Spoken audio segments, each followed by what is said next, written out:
This change in lifestyle is not just about the money that you get, but also the environments that you're going to be in.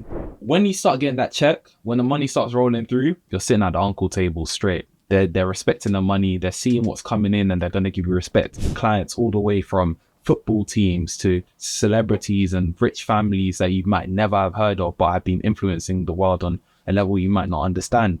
Hi guys, it's Ruben Poku, one of the co-founders of the Black Apprentice Network. And today I'm going to be talking about what experiences you're going to have as a Black Apprentice and how to deal with them. I'm going to start a little bit with a story. So the first story that I'm going to talk about is your change in lifestyle. When you start getting that check, when the money starts rolling through, you're sitting at the uncle table straight. They're respecting the money, they're seeing what's coming in, and they're going to give you respect. Because to be honest, you might be earning a bit more than some of them. You can imagine my first party after I got my apprenticeship, like a family party, we're all sitting down. There's a kids table. I'm sitting with the uncles now. We're drinking together. But the reason why is because you're suddenly in a change of environment, which is providing you the understanding of what it's like to work. And a lot of the respect within our culture comes from the ability to bring money within the house. A large amount of money within Africa comes from repatriation of income. So you can imagine there's a very strong focus on bringing money back into the household. You're going to be feeling that pressure from your mum to be asking for a little bit of rent money on the side. Maybe it might not be you, but you never know. She might be sending you hints and tips here and there, asking you for a couple hundred here, a couple hundred there. But once you get at Amex, you'll be clean. Don't worry about it. But 100%, like, you're going to have an experience of a change of lifestyle. You're going to be in a completely different space in life compared to a lot of people your age. And it's going to be daunting, to say the least. A lot of us experience imposter syndrome. You might be the first person from your background. You might be the youngest person in your team. And that's going to be a bit daunting. It's going to be a bit scary. I would say to overcome this, the first thing that I done was jump on stage, making sure that I'm in front of a crowd and making sure that I own the space. I need to respect myself. I need to respect the people around me, but I need them to understand that I deserve to be in the space. The fact that you're on stage says enough. To be honest, you need to build that confidence and own the spaces that you're in general, meaning coming early to a meeting and making sure that you're talking and contributing to those meetings, having conversations with managers and making sure that you're setting up coffee meetings and everything. This change in lifestyle is not just about the money that you get, but also the environments that you're going to be in. And I'm going to talk a little bit about that later. The next tip that I have, or experience that you're going to have, is microaggressions. It's just a part of life. It's just a part of being an experience as a Black Apprentice or a Black early careers person. How this came for me was, I remember going to a meeting in the office. Back when I started, it was post-COVID. It was my first year. We went into the office and I'd come for, I think, my third in-person meeting. And everybody's getting handshakes on the way into the door and I get a spud. I was like, oh, okay, that's what we're on. Yeah.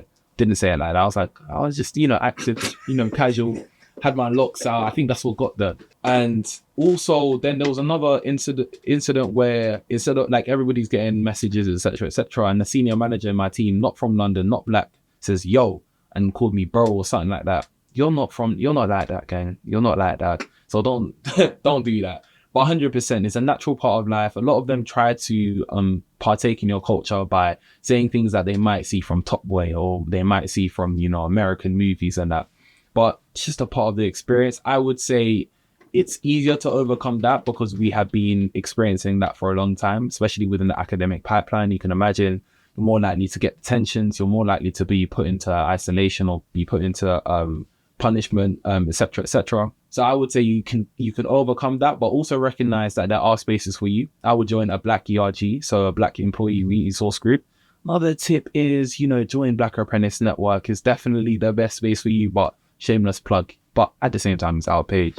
I would say that another thing you can do is have those conversations. So when the experience is getting a lot, I would talk to HR. HR might not always be on your side when it comes to, they're meant to represent the company, but they definitely will have the opportunity to support you through that experience. And you might get a settlement here and there. I'm not suggesting anybody go to court though, don't do too much. But yeah, no, microaggressions, crazy experiences. I've heard a lot of experiences. I think we released a survey for Black Apprentices within the Black Apprentice Network when we started, and around, I think it was only 40% of the network could say that they didn't have a microaggressive experience based on race within their workplace. And 40%, to be honest, 10% is too much. If it was 10% of people that could say that they had a microaggressive experience, 10% is too much. It shouldn't be anybody. But definitely there are ways to combat that. Make sure that you have a community around yourself to protect yourself. Make sure that you are able to not use microaggressions back. That's not the word. Passive aggressiveness. You're going to face a lot of that in the workplace. It's just part of the corporate politics. Learn corporate politics. Make sure you understand the language and the lingo to manage yourself in the workplace. That's going to be one important tip or trick. Even if you have to, use a little bit of their language, it's gonna be much easier for you to manage the workplace. My next tip is going to be, or experience that you're going to face, is just a complete change in environment. So I talked about changing lifestyle, but changing environment. This is probably my favorite aspect of what happened for me as an apprentice. I come from East London, Dagenham. Before that, I lived in Peckham as well. So you can imagine my experience was very much similar to like the typical London black boy, just like, I think in Dagenham, we didn't really go anywhere but Romford until we ended up in Stratford. And then after that, like Central was the move to get Bagel King, really and truly, just so that we can go back to South. But really and truly, you're living a completely different life when you're getting into corporate. You're going to these amazing places. I remember my first time in the Shard. I think you might be able to get that picture. In fact, if you join the GC, I might send that picture into the GC. I went to the Shard, took my picture feeling like Tariq St. Patrick. In fact, no, I was feeling like Ghost. I had that picture. I was looking over the Shard. I was like this. Yeah, I'm flexing. But the honest experience was that I was in a space that was completely different from where I came from. I had not been exposed to a lot of these offices and spaces, which is a large reason why we founded the Black Apprentice Network, to make sure that young aspiring apprentices are able to find spaces that they can experience things like that, going to these offices and seeing the magnitude of projects that you might be able to work on in the future. Clients all the way from football teams to celebrities and rich families that you might never have heard of, but have been influencing the world on a level you might not understand. I would say that even working in a team with professionals who have been earning money for a while, it might be able to give you some tips and tricks to get on that property ladder maybe a bit earlier, some ways to manage your finances and all of that.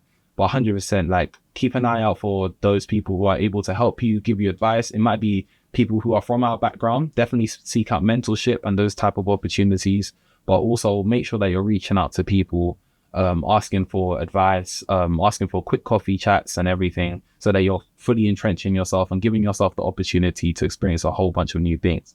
I know that my company, we do a ski trip every year. And there are other companies that might have like golf trips, etc. One advice that I received when I went to a golf trip, I was working in Schroeder's in New York, which is another experience that we'll talk a little bit about in the podcast. So get a little bit of the, experience with us. The advice I heard was, you regret more what you say no to rather than the things you say yes to. And I definitely agree. I think when you limit yourself, when you come from a background like ours, there's definitely that saying, black people don't do that. That's white people stuff. And when you limit yourself to that experience, you definitely don't get the full capacity of what you would get if you put yourself in uncomfortable situations that you didn't know you liked that, but now you do. There are definitely foods that you tried. Like, I don't like swallow foods, but I tried Banku the other day. I'm not gonna lie. It was better than I thought. Put yourself in situations where you're uncomfortable. Try something small, try something new, build that tolerance for exploring new things, and you'll definitely get more positive experiences and learn things that you didn't know about yourself as well as other people. At the end of the day, I remember my friend said, all people dance, all people eat, all people do the same things. It's just where they do it and how they do it. So it's just important to make sure that you're relating to others and able to have those conversations, build up those experiences so that you can have more conversations. Then a final bonus tip that I'm going to give everybody. This is a shameless plug once again. Join the Black Apprentice Network. The link's going to be in the comments. We're going to make sure that you're able to connect with 5,000 like-minded people. We're going to make sure that you're going to get the best trips, the best events, the best anything that you need in order for you to be supported in your early careers journey as a black person. So just make sure you like, comment, subscribe, join the GC. And yeah, it's everything from me. Thank you.